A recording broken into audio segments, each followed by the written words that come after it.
Greetings everyone and welcome to the 6th episode of Corporate Law Updates by the Corporate Law Journal. This is Manakshi Prasad and today we'll be covering some latest updates by SEBI, MCA, RBI and IBPI. So let's start this episode by discussing the last week updates from SEBI. In all, there are 5 circulars issued by SEBI in the last week.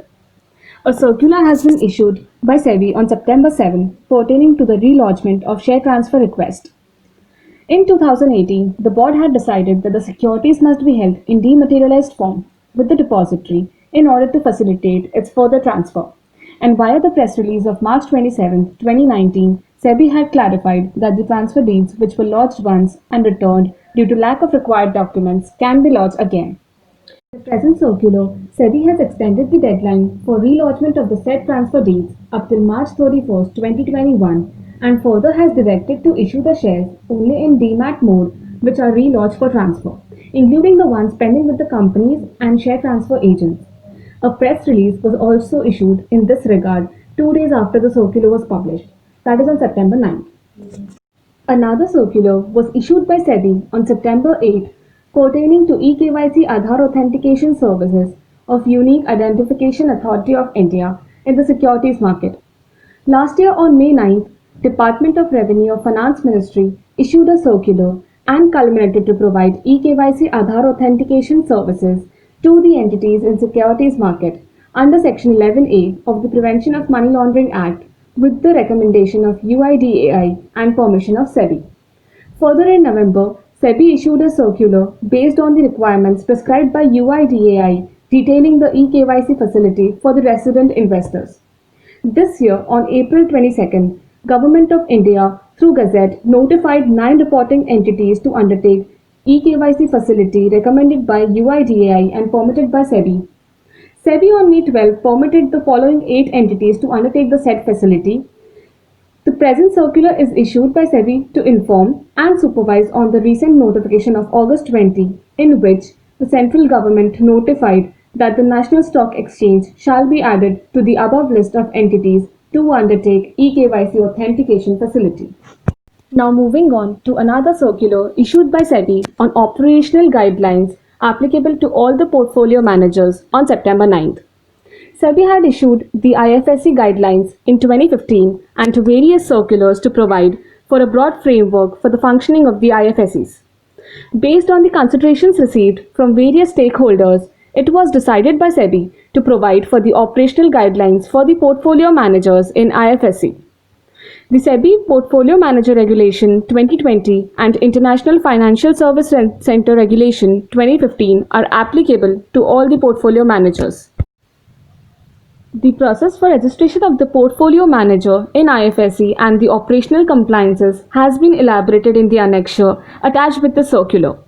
The operational compliances include certification requirement, net worth requirement, eligibility, minimum investment amount, segregation of funds and amount of fees to be paid.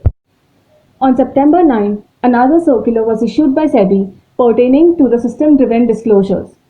In this year July, SEBI amended the provisions of Prohibition of Insider Trading Regulations 2015 and issued the circulars of December 1, 2015, December 21, 2016 and May 28, 2018 to implement the system-driven disclosures in phases under the Substantial Acquisition of Shares and Takeover Regulations and Prohibition of Insider Trading Regulations. The present circular has been issued by SEBI to comply with the above-mentioned amendment and the procedure for implementation has been provided under the Annexure A. It has now been decided to apply the system-driven disclosures to the members of the promoter group and designated persons along with the promoters and directors of the company. The disclosure shall relate to trading in equity shares and equity derivative instruments. The depositories and stock exchanges must disseminate the said information from October 1, 2020. This newly introduced system shall run in parallel with the existing system till March 31, 2021. This circular shall supersede all the above-mentioned circulars related to system-driven disclosures. Now moving on to the last and the most important circular issued by SEBI on September 11 pertaining to the asset allocation of mutual fund schemes.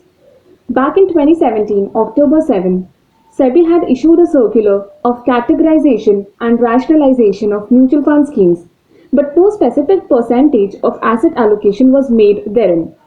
In the present circular, SEBI has diversified the underlying investments across the large, mid, and small cap companies. The minimum investment in equity and equity related instruments shall be 75% of the total assets and shall be distributed as minimum investment in large companies shall be 25%, in mid cap companies 25%, and 25% in the small cap companies. All the existing multi-cap funds shall comply with the above conditions prior to Jan 21, 2021, and all the other conditions prescribed within the circular of 2017 shall remain as it is. Now let's proceed with the Ministry of Corporate Affairs. The NCA issued a very crucial order on September 8, 2020 in regard to the holding of the annual general meeting.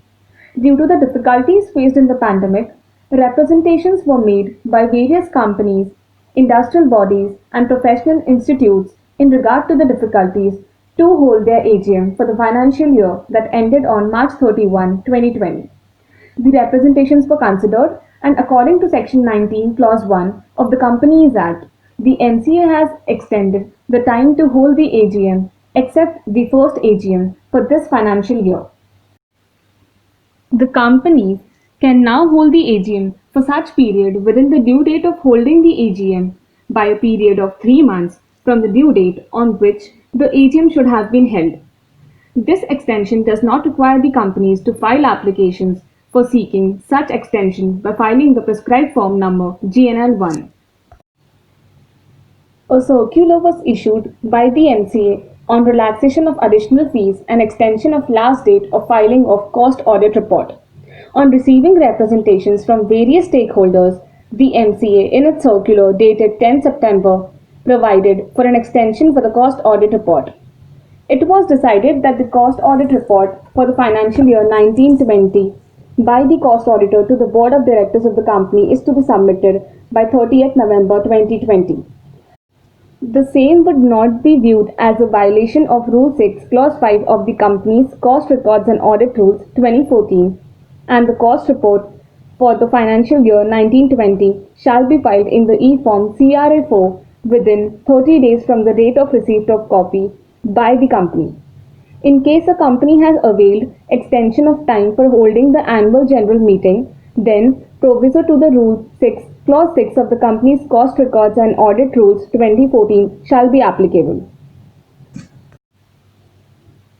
Now moving on to the Apex Bank of India.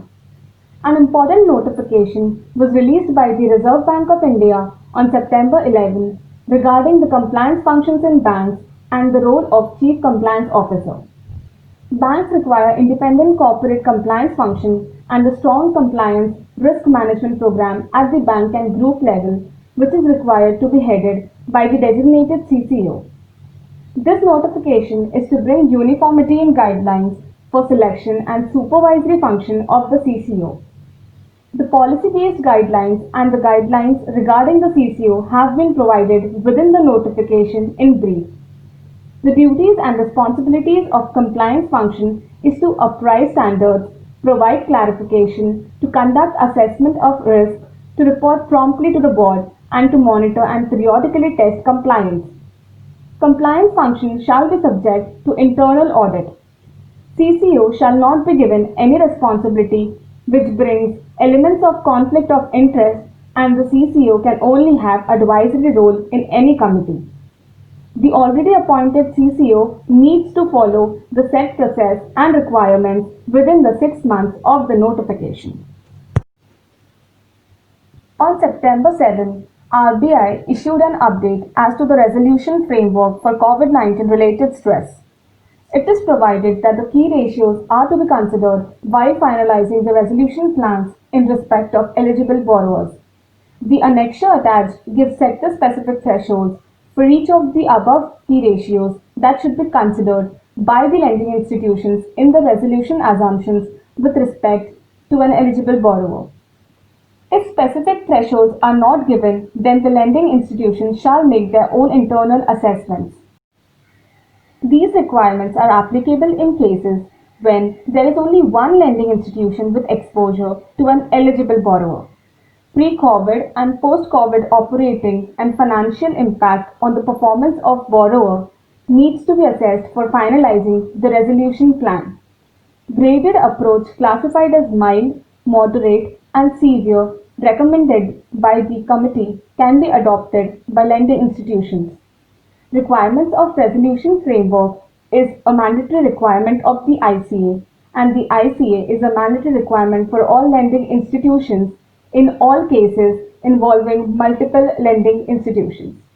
This regulatory requirement is a part of supervisory review, therefore shall be assessed for all the lending institutions.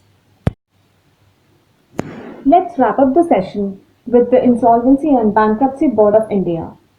IBBI invited public comments on discussion paper over governance issues in insolvency professional agencies.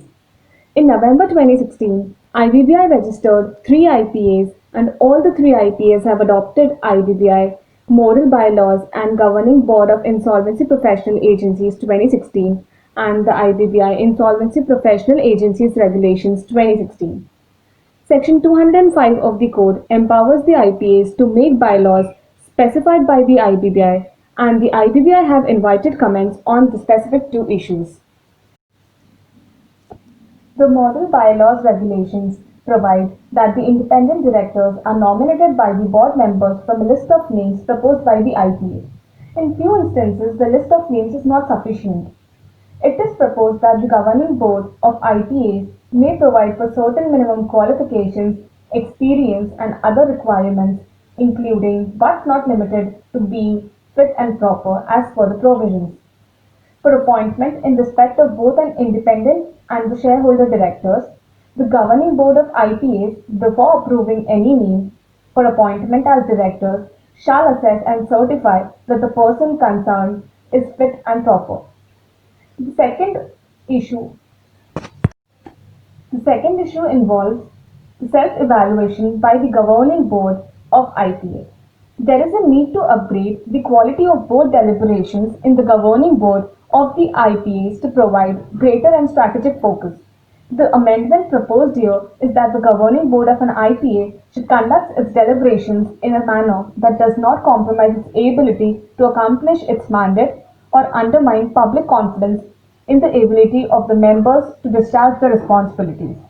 Accordingly, governing board of IPA shall do a periodic self-evaluation which could be broadly on 3 dimensions, namely board composition and quality, board meetings and procedure, board function and development. That will be all for today, and guys, don't forget to like, comment and share, and stay updated for more latest updates from the corporate world. Thank you.